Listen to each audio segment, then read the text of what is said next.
پیارے دوستو، آج کی ویڈیو کے اندر آپ کو حضرت ابراہیم علیہ الصلوۃ والسلام کی پیدائش کے واقعے سے مکمل آگاہ کیا جائے گا۔ تحقیق کے مطابق حضرت ابراہیم علیہ الصلوۃ والسلام کے آباء و اجداد اصلاً عرب کے باشندے تھے، جو نقل مکانی کے دجلہ فرات کے زرخیز زمین کے مشہور شہر بابل میں آباد ہو گئے۔ یہ علاقہ آہستہ آہستہ شرک و بت پرستی اور کواکب پرستی کا گڑھ بن گیا، یہاں تک کہ عرب سے آنے والے لوگ بھی اسی مذہب کے پیرو بن گئے، اور مشہور روایت کے مطابق حضرت ابراہیم علیہ الصلوۃ والسلام کے والد آزر شہر کے بڑے بت خانہ کے ایک ذمہ دار فرد تھے،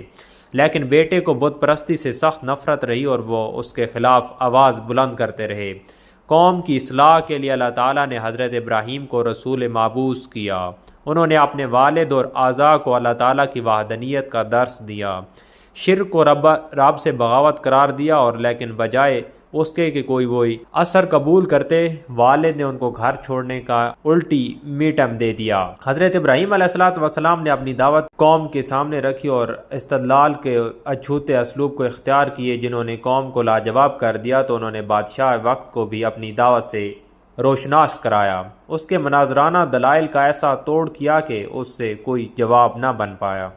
تاہم ان کی بیوی سارہ اور ایک بھتیجے لوط کے سوا کسی نے ان کی دعوت پر کان نہ دھرے، تو حکم خداوندی کے مطابق حضرت ابراہیم علیہ الصلوۃ والسلام نے اسماعیل کو ساتھ لیا اور اللہ کے گھر کی تعمیر میں لگ گئے۔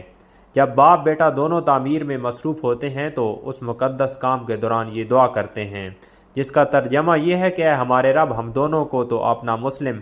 فرمانبردار اطاعت شار بنا، اور ہماری ذریت سے اپنی ایک فرمانبردار امت اٹھا، اور ہمیں ہمارے عبادت کے طریقے بتا، اور ہماری توبہ کو قبول فرما، بے شک تو توبہ قبول کرنے والا رحم فرمانے والا ہے۔ اور ہمارے رب، تو انہی میں سے ایک رسول مبعوث فرما جو ان کو تیری آیتیں سنائیں اور ان کی کتاب و حکمت کی تعلیم دیں اور ان کا تزکیہ کریں، اور بے شک تو غالب اور حکمت والا ہے۔ یہ عظیم باپ بیٹا جن کا حرم الاسلام کی روح سے دوسروں کو اشنا کرنے والا ہے، سب سے پہلے اپنے اسلام اور کامل فرمان برادری کی دعا کرتے، اس لیے کہ اسلام کے درجات مراتب کی کوئی حد نہیں ہے، اور اس کے بعد وہ اپنی نسل کی خیرخواہی میں اس کے اندر ایک امت مسلمہ کے اٹھائے جانے کی التجا کرتے، اور جو ان کے باپ بیٹا کی روش پر چلنے والی ہو، وہ اپنے رب کی وحدانیت پر کامل یقین رکھنے والے فرامین الہی پر دل و جان سے کاربند اور یکسوئی کے ساتھ رب العزت کی اطاعت شار تھے۔ اور اس کے بعد وہ اپنی نسل میں ایک ایسے رسول مبعوث کیے جانے کی درخواست کرتے کہ جس کے پاس اللہ کا کلام ہو، وہ امت مسلمہ کو کتاب الہی اور حکمت دین کی تعلیم دے اور اس کا تزکیہ کرے اور ان کے اخلاق و کردار کو سنوار دے۔ یہ دعا چونکہ بیت اللہ کے دونوں معزز محترم معماروں نے مل کر اپنی اولاد کے حق میں کی تھی، اس لیے حضرت ابراہیم علیہ الصلوۃ والسلام کی وہ اولاد اس میں شامل نہیں ہو سکی جو ان کے دوسرے بیٹے اسحاق کی نسل سے تھی۔ اس دعا کے مطابق امت مسلمہ اصلاً بنو اسماعیل پر مشتمل ہونی تھی، اور اسے رسول کی بعثت سے جس کے بھیجے جانے کی آرزو حضرت ابراہیم اور حضرت اسماعیل کی بنو اسماعیل ہی میں ہونی تھی۔ باپ بیٹے کو ان عبادات کی ادا کرنے کے طریقہ اور مناسک سکھائے گا، اور اس سلسلہ میں قرآن مجید میں یوں بیان ہے، جس کا ترجمہ یہ ہے کہ یاد کرو جب ہم نے بیت اللہ کو لوگوں کے لیے مرکز اور امن کی جگہ بنایا، اور حکم دیا کہ مسکین ابراہیم میں ایک نماز کی جگہ بناؤ، اور ابراہیم اور اسماعیل کو ذمہ دار بنایا کہ میرے گھر کو طواف کرنے والوں اور اعتکاف کرنے والوں اور رکوع سجدہ کرنے والوں کے لیے پاک رکھو۔ اور ایک اور جگہ پر فرمایا کہ لوگوں میں حج کی منادی کرو، اور وہ تمہارے پاس آئیں گے، اور پیادہ بھی اور نہایت لاغر اونٹنیوں پر جو دور دراز گہرے پہاڑی راستوں سے پہنچیں گے، تاکہ لوگ اپنی منافعت کی جگہوں پر بھی پہنچیں، اور چند خاص دونوں میں اور ان جو پاؤں پر اللہ کا نام بھی لیں، اور جو اس نے ان کو بخشے ہیں، پس اس میں سے کھاؤ اور فاقہ کشی فقیروں کو کھلاؤ، اور پھر وہ اپنے میل کچیل دور کریں اور اپنی نظریں پوری کریں اور قدیم گھر کا طواف کریں۔